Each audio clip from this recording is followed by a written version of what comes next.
Hello, probers. Hello.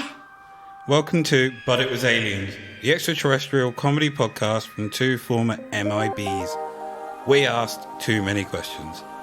Each week, we take it in turns to probe an extraterrestrial case to determine if it's real or if it's bullshit.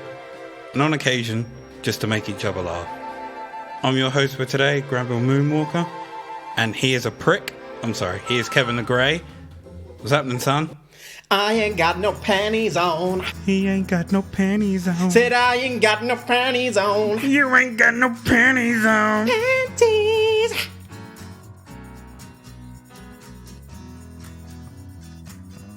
So today we are looking at a married couple who have been abducted several times throughout their life. Whilst married, and for one of them, their earliest memory of abduction was from childhood. Below, just for you, Kev, is a picture of both Donna and Clayton Lee.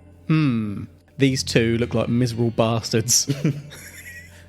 To be fair, that was a snap taken from an interview they did with Fox News. Well, the gentleman, sorry, what was his name? Clayton. Clayton looks like a miserable bastard.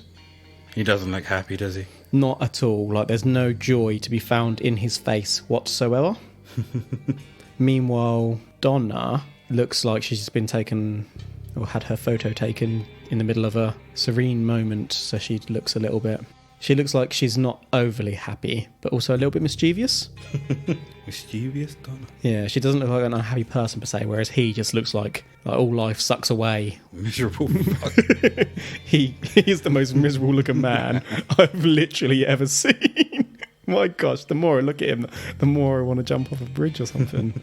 Just I can feel my life force waning. So, in 2005, Clayton and Donna, who had been married for 19 years at the time, were having their interview with Fox News. Mm-hmm. I'm unsure if they're still married though, but I couldn't find anything about them recently. But in this interview, they came forward and announced to the media that they'd been abducted by aliens. So was this interview already taking place about something else, or did they contact Fox News to come forward?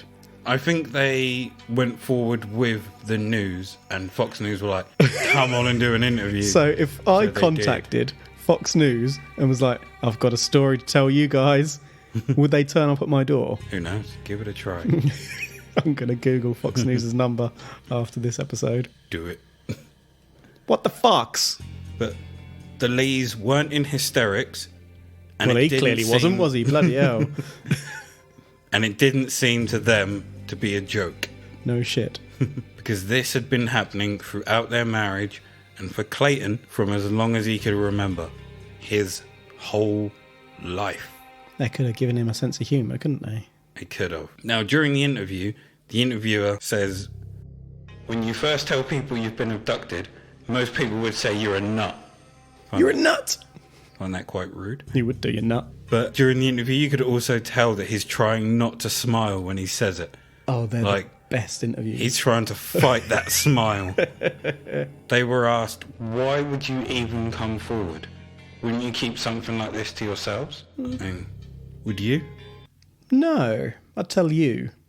I don't know if I'd tell Fox News. If I was hoaxing, I'd tell Fox News. But I might be a bit embarrassed if I was genuine. I'd probably try and go through the... or would I? I was thinking I'd go through like the scientific channels to check what was happening. But then, as we've discussed before, that might flag our names up with our old colleagues at the MIB head office. Mm-hmm. So maybe I would go to the media to get my name. Maybe I'd go to the media with an agreement they could publish it after a certain date unless something happens to me. Keep those MIBs in line. Well, Donna answers, how can you keep something like that forever to yourself? Can't argue that logic. Well, you can. But I won't. Kev, you can't argue that logic. They claim that the more they get abducted, the more it reveals past memories of abductions. The earliest one for Clayton being when he was a child. He was playing in a park in the city when before he knew it, he was floating in the sky, and in a blink of an eye, he could see stars. He then turned to see black before he lost consciousness, which brings me to 3 distinct trains of thought. One, that he was abducted by MDF and trained, but then they wiped his memory when they returned him to his childhood timeline, which explains all the blanks. 4 trains of thought. Go on. 2.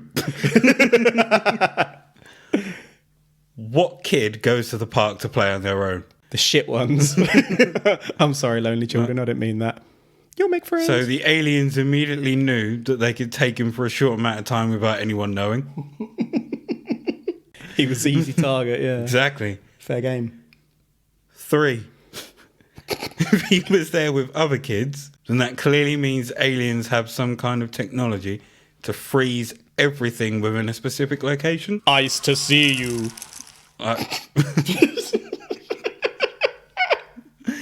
That was terrible, along with that film. Yeah.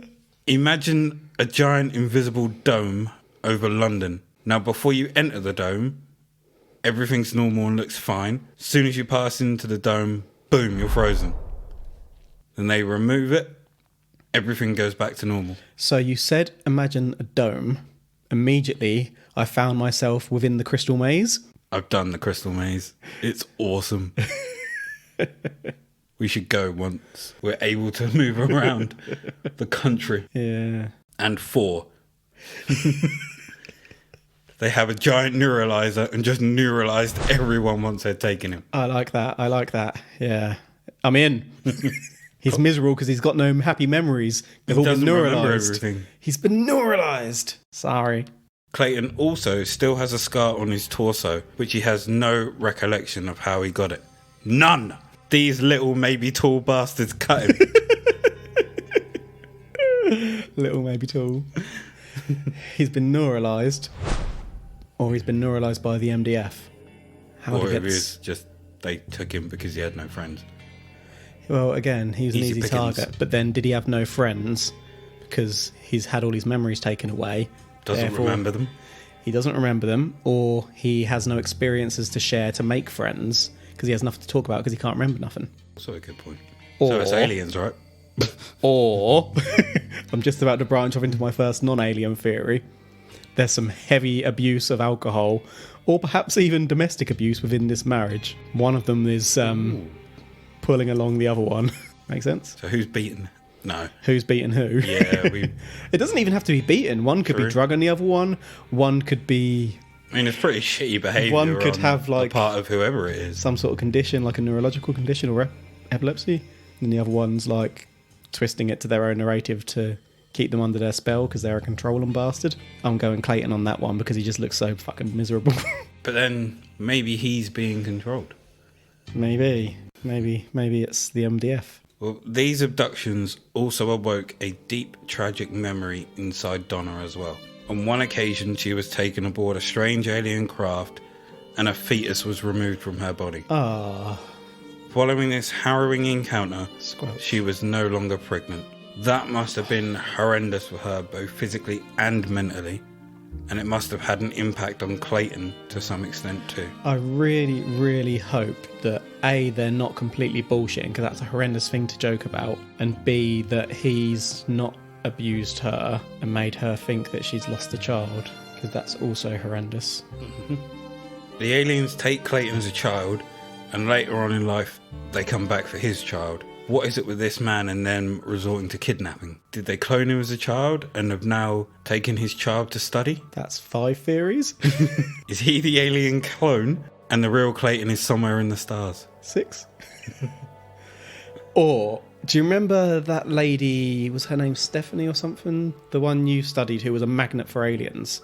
No, it wasn't Stephanie, was it? No, it wasn't. I don't know why, but I've just blanked on her name. I want to say Mary Beth now, but I don't know if that was it either. Definitely wasn't. Oh, what was it? Hillary. Have we just found? Annoyingly, I was just looking that up and it came to me as I looked it up. Have we just found her male equivalent?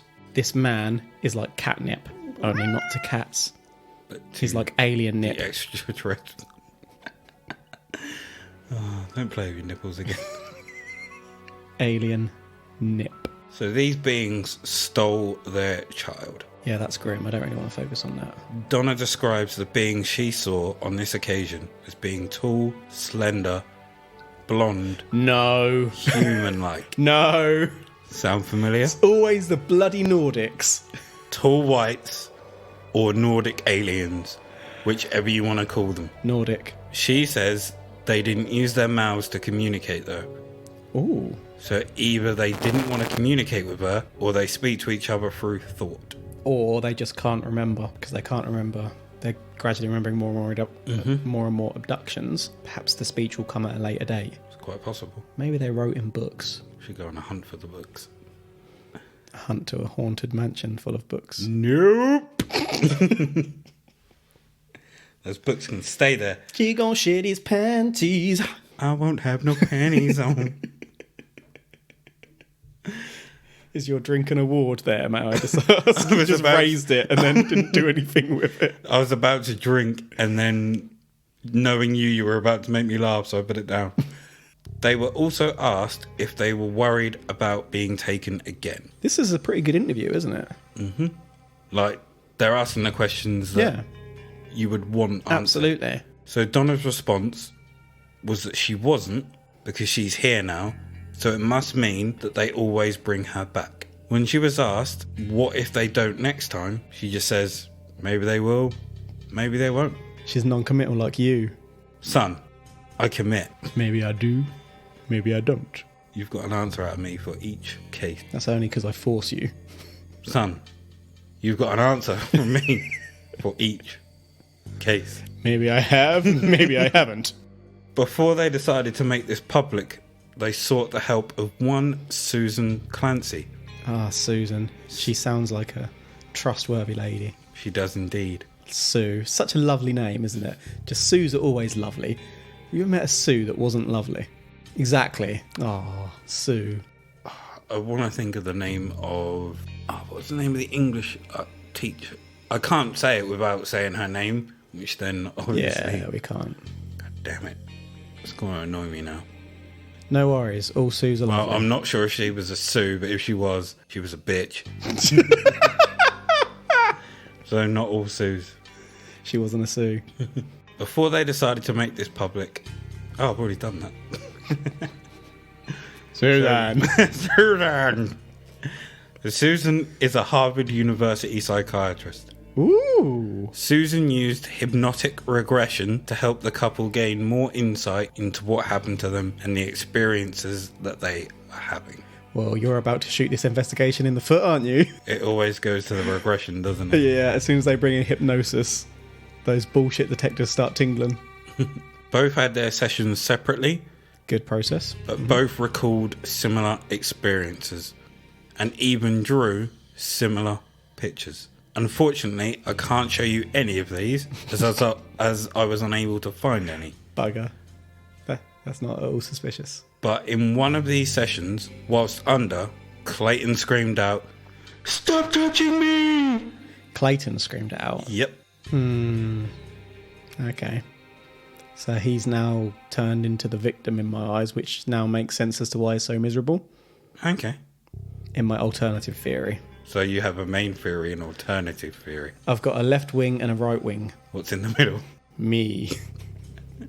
Susan herself isn't a believer of the extraterrestrial, but she has handled quite a few sessions like this with other abductees and believes that experiences like this are manifested from some deep-rooted psychological issue. Yep, I'm with you, Susan. I knew Susan was lovely. Something that both Clayton and Donna refuse to believe.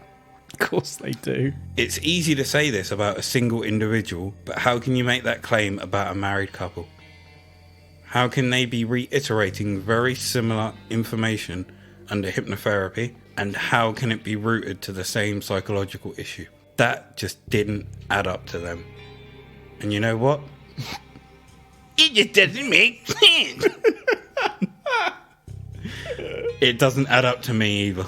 Right, so that could happen when it's a hoax and they've pre-agreed on it and they've gone over it so many times that it becomes buried within their subconscious. It could come in that one or both of them wasn't really under hypnosis when acting as if they were, because that would be very hard to detect if someone really knew what they're doing.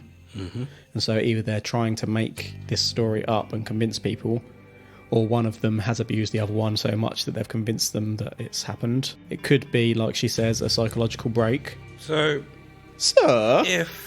how long do you think it would take for a story like that to root into two people's consciousness so much that they believe it's real? I'm not convinced that they believe it's real just yet, but hypothetically...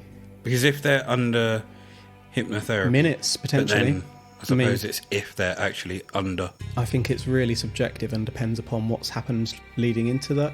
I mean, you could kind of fake that you're asleep. Tell me Like, where they you could are. have- I'm in a bakery. It's been scientifically proven that memories are not reliable and that the brain fabricates things almost Fills in immediately after blanks. it's happened. Yeah, exactly. They could have had one event, like they could have completely random example. They could have both inhaled some gas that knocked them out, for example, like a leak somewhere. They've lost some time. It's aliens. Then they start putting together aliens for everything that's happened in their life. It could happen just like that. Can you remember that time that I got stupidly drunk Many times. and went to jump something and fell over? Yes. That never happened. It was your mind filling in the blanks, which you then told me.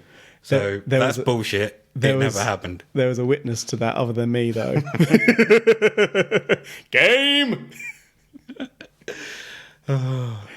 She's got game. Yo. So on another occasion, they were asked, why are they coming forward? They were asked if they were receiving any money from any of this. Do they market it? And do they go around speaking about it? To which they replied, no. Well, they're lying because they are speaking about it. Sorry. But they've been invited there. It wasn't, they didn't seek them Yeah, out. but if they weren't talking about it, they could have said no. They replied, no, Kev. which we both know I smell. is a tick in the box towards authenticity. It's a kick in the balls towards authenticity. These are good people Oh, no. that have had some weird shit happen to them. Yeah. However, I do have a problem with the interviewer. Although at times he was asking the right questions, it was in the way that he was going about it. He was repeatedly using the term nut, crazy, and I thought he really wanted to laugh at them, but maybe that's just how I saw it. I mean, in the interview he was, you know when you know someone's lying to you, so you just keep Looking for the prodding and mess up, yeah. yeah, it seems like he was doing that, and he kept using like terms like nut and crazy, trying to get like Get a reaction rise. and get them to lose themselves, potentially. yeah, he was a dick. Right. We quite often have trouble not laughing at some of the stories we cover. Yeah, it's true. Imagine if we had like David Huggins in the room with us right now and he was telling us about how he banged Crescent in the middle of a field at 17 years of age. And But I think if he was right in front, I think yeah, but the thing is, the not tone respect, but it I'd would- be listening in a respectful manner. but it would be such a serious tone. And that's when it's hardest not to laugh because you're really trying to maintain yourself. But I wouldn't constantly keep referring to him as a nut and crazy. Not potentially, yeah, but you would still find it hard not to laugh, Probably especially when we laugh, caught each but other's then- eyes. Yeah, Did he just say he came on a pedestal? I would say that to him. Did you just say you came on a pedestal? Right. Did you There's paint a way. come? So their intentions in coming forward Come. was to help anyone who thinks or knows that they've been abducted. They wanted them to know that it does happen to normal people and that they're not crazy. Although the LEES wouldn't advise them to come forward, as it could cause them more hassle in the long run, they would advise them to seek out and speak to the organisations that are set up for experiences like this. Do we have any of those in... Actually, we do have one of those in the UK. It's the one that, To be fair, there are international ones you can find online as well. in one of my future probes, is one of the ones of them in the UK. Right, I'm wondering at this point, are they going to have an organisation or something they're making money from? If they're making money, there's a turd in the punch bowl. If they're making money? Mm-hmm. Punch bowl turd? Mm-hmm. Okay. Let's see. What they're actually doing for the people that obviously feel like they're not normal and this crazy shit is happening to them. I'd say that's admirable, son. Admirable as balls, son. Do you find balls admirable? Picture a set of balls in an admiral's uniform. Admirable, son. So what happened next is they were asked if they'd ever taken a lie detector test. Oh. Whilst Donna chuckled and said no, Clayton's response was, "Why would we want to do that?" Suspicious. Which, unfortunately, opens up the doors to the doubters. That's a gaping doorway right there. But Clayton says they're not trying to impress anyone, and Donna says she knows what happened to her, so they are not that fussed if people believe them or not. So, although this is a shorter one than normal, Oh, is that it? yeah, there's not too much to this at all. Tried to find more, but everything just takes me back to that interview. So they did one interview. I couldn't find any like newspaper clippings, couldn't find what happened to them afterwards. It's as if they dropped off the face of the earth. No. Or went up. The truth is up there.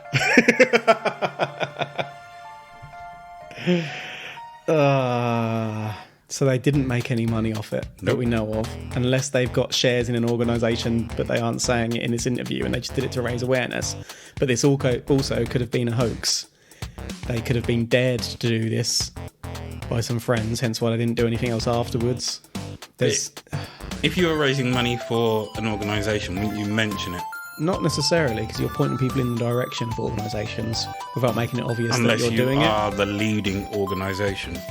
But then if you're the leading Well, organisation... even if you're 2 or 3, you're still potentially, out of every 100 people who looks it up, you might get 10, 20 hits. That's still better than nothing. That is advertising. True. Yeah, I mean, I don't believe it for a second, but that is a spanner in the works, isn't it? I'm trying to think of alternative theories because I don't feel like it's aliens at all. But I'm Can not I sure. just throw a couple at you that You were can, spinning indeed. around in my head? So, number 1. So that I have 4. You had about 6 or 7, I think. Well, number 1, Throw away. but. Number 2, it was. Not. And number 4, aliens. But it was not aliens. That's 5, and I only said I had 4. So you think this was aliens? Son, Are you going to die on that hill? I'm telling you, this was aliens. I'm asking if you think it was aliens. You're walking up that hill with your cross on your back. We will get to what I think afterwards. Okay. Right now, you are on that fence. I'm not on a fence. I've stated already that I don't think it was aliens. And there Shit. are sharp spikes on that fence. Not on me, there And isn't. if you don't pick one side in the next 30 seconds, one of those, you're going to slip, one of those spikes is going to spike you in the nuts. There's only one safe side to jump on. Yeah, it wasn't aliens. You've jumped on the wrong side. No, I agree with you there. Like I said, I couldn't find too much more on this, but because I couldn't find too much more, there wasn't enough for me to say it was aliens. And just that line, have you ever taken a lie detector test? One chuckles no, chuckles and says no, while the other says, why would we want to do that? There was some discombobulation between them there, wasn't there? That's a massive flaw. It's like you've been caught in a lie and you can't help but laugh. I think that was her response. Or he was able to keep a straight face and reply. But she sits on a throne of lies. Yeah. This is a pretty crazy story in terms of the continual abductions, but it wasn't aliens. The conclusions I came up with are pretty dark though. What I noticed is that Donna does most of the talking and the experiences seem to happen to her. Oh. So my theory is maybe they lost a child early. Oh. Not sure how, but like maybe the baby died inside her. She's taken to the hospital, has surgery to remove the baby, and she kind of comes to partway through. So that's a terrible thing to go through. And maybe she was like, while they were operating, she came to, didn't really have a full grasp of her surroundings, but could see Obviously, the operating room, Yeah, like faces are blurry. people in masks as well with she would have seen the equipment. doctors. She would have only seen eyes. Obviously, she wouldn't have seen like mouths moving as they spoke. She comes out of surgery, and when she comes out, she's no longer pregnant. So as a coping mechanism, as she kind of woke up halfway through, her brain constructs the imagery of aliens. And Clayton, who can't bring himself to break it to her and put her through that kind of stress again, has just decided to go with the story, not expecting it to get this far. Yeah, that is absolutely horrid. I still think they were just flat out lying, but if it's your explanation, then that's awful. It's one of those ones where I kind of hope they were lying, because I don't want anyone to have to go through that. That is pretty horrible. Well, thank you for ruining my day. Apologies for that being pretty dark. So, let's lighten it up a bit. That's it from us today. Okay. And thank you for listening. If you've left us a 5-star review, we want to say a massive thank you. Thank you. Thank you. We may read some of these out on later episodes. Do you find yourself going to sleep and not remembering anything when you wake up? Yes. Do you find yourself suffering with bouts of deja vu? Yes. Do you find yourself going to sleep and not remembering anything when you wake up? Yes. #pro.